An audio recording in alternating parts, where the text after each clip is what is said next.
Wasn't the Black Widow movie supposed to come out last weekend? Oh well.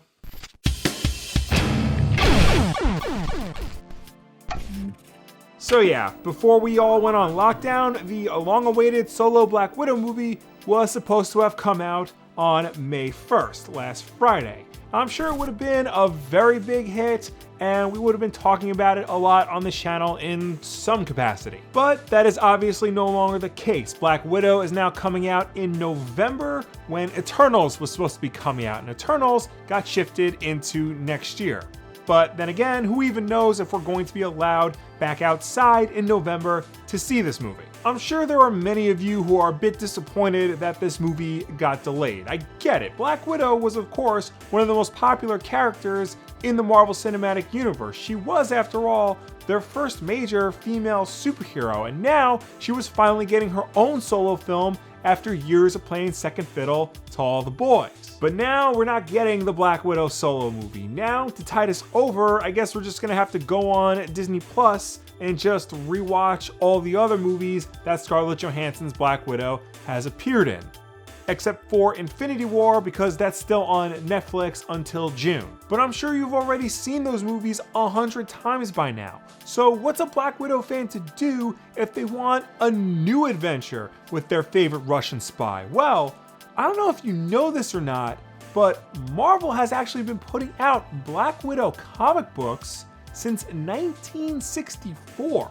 It's true, although to be fair, she didn't exactly look like the Black Widow that we would recognize today. It wouldn't be long though until she got her iconic red hair and black catsuit and eventually transitioned from a bad guy to a good guy. But we're not really going to be talking about classic Black Widow today, because chances are, if you're a fan of this character from the movies, then you probably want to read a comic book that more closely resembles how she is in the movies. And lucky for you, I got the books for you. So let's just dive right in with the best of the recent, the 2016 Mark Waid and Chris Samnee Black Widow series. It's not just the best kind of Black Widow story for beginners, it's the best kind of Black Widow story, period. On a surface level, the story is pretty simple enough. Black Widow gets blackmailed and must go on the lam, putting her at odds against S.H.I.E.L.D. and the Avengers. But it's the way that this story is told in particular that actually makes it kind of fresh and exciting.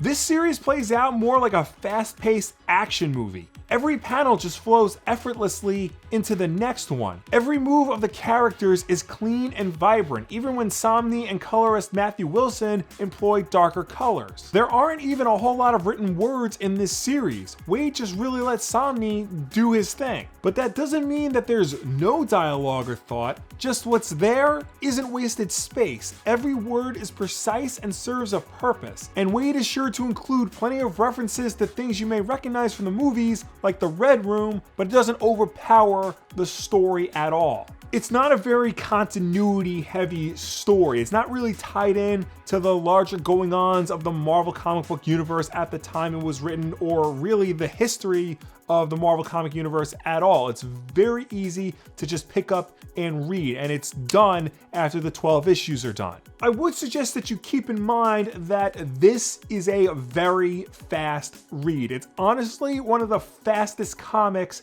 I have ever read. If you find yourself reading the book and you feel like you're blowing through everything, take a step back, stop, and actually look at the panels and see the way Samnee illustrates everything, so you can actually get an appreciation for how he just molds everything together so effortlessly. If you like the work this team did on Daredevil, then you're sure as hell going to like the work that they did on Black Widow. Also to keep in mind, like I said before, the series is only 12 issues long. So if you want something a little bit longer than that, then may I recommend the series that preceded this, the 2004 Black Widow series by Nathan Edmondson and Phil Noto. I don't physically own this series, but I have read it on Comixology, so that counts. This series tells more of a traditional spy espionage story rather than the pure action movie of the Waid Samnee series. You actually get to see Natasha do spy things like go undercover, accept missions. The series even takes its time to focus on the whats and whys of everything that Black Widow is doing. It even takes a beat to focus on Black Widow's downtime, something the Wade Somney run didn't even touch on at all. Now I should note that this series is well written. Nathan Edmondson is a very good writer, but that's not really the reason I'm recommending this series. I am recommending it solely for Phil Noto's artwork. It's a really unique look for a modern day comic book. There aren't a whole lot of shadows or heavy blacks or noticeable line work, but it works here because everything has this painterly feel to it.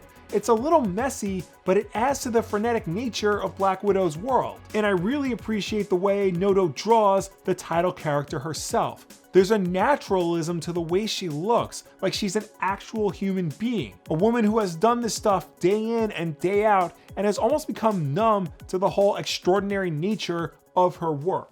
Phil Noto illustrated all 22 issues of this run. He even did the color work for it. And every issue is just more and more of some of the best comic book artwork of the last 10 years. Even if you can't get into the actual story of this series, and to be fair, there are some issues where the story isn't all that hot, the artwork by Noto more than makes up for it. Much like Mark Waid and Chris Samnee's work on Black Widow, Nathan Edmondson and Phil Noto's Black Widow series doesn't rely too heavily on Marvel Comics continuity. You don't really need to know what the status quo was at the time the books were made, and you don't really need to know the greater history of the Marvel Universe to just jump in and enjoy the series.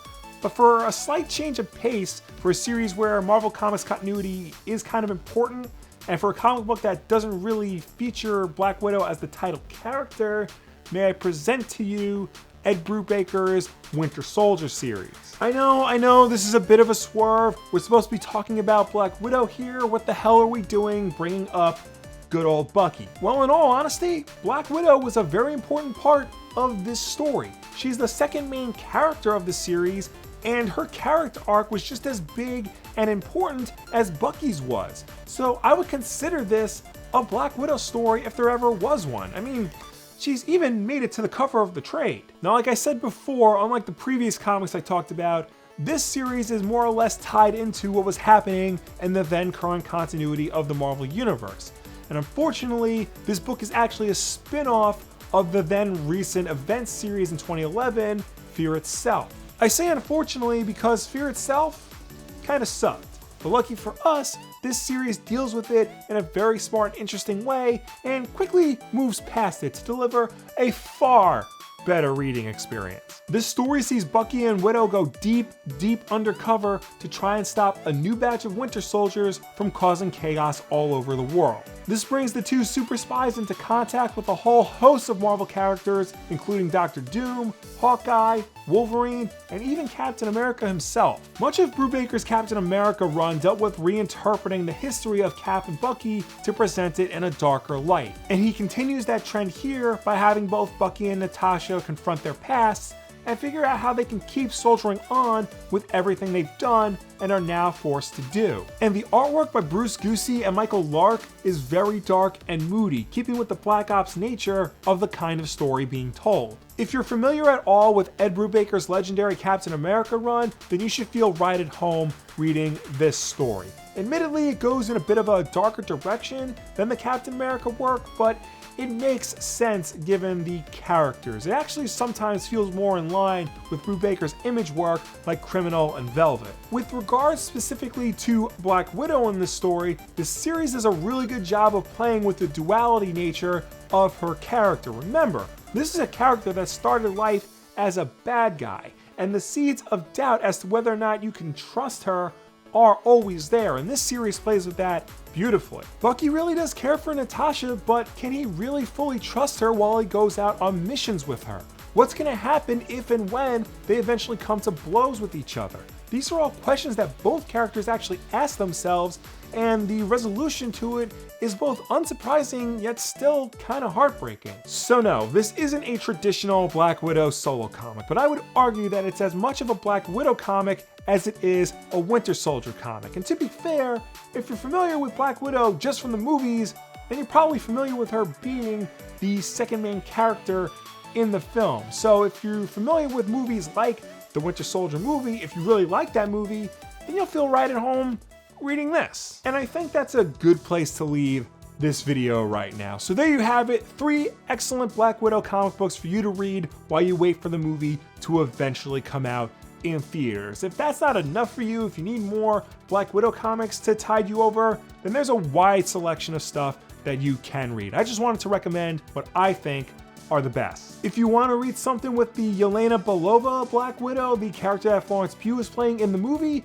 then maybe check out the Marvel Knights Black Widow series from 2000. It's actually the first appearance of the Red Room in comics, so that might be a good way to introduce yourself to both the Yelena Belova character and what the movie will probably be about. There's also Deadly Origin, written by Paul Cornell, which gives a nice overview of Black Widow's entire origin story. There's an upcoming series written by Kelly Thompson debuting in July that I'm sure will be excellent because she's excellent. But anyway, what are some other Black Widow comics that you would recommend to people who are sitting there waiting patiently for this movie to come out? What do you think of the recommendations I made? What are you doing to tide yourself over till the release of the film? Let me know down below or anywhere on the internet. It's funny that the day the movie was supposed to come out, initially Comixology started a sale on Black Widow comics that runs through May 10th.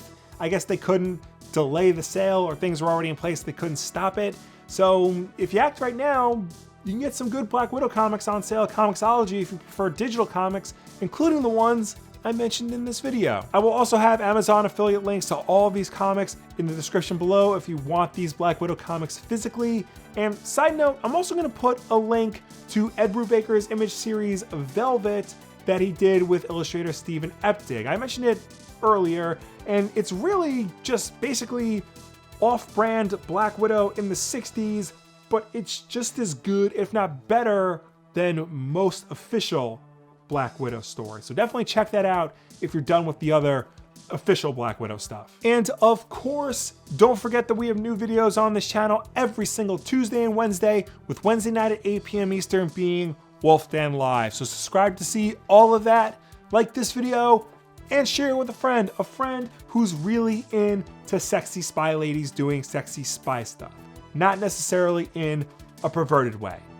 Or maybe it is in a perverted way. I don't know. Not here to kink shame. Thank you all for watching, and I will see you next time. Wash your hands.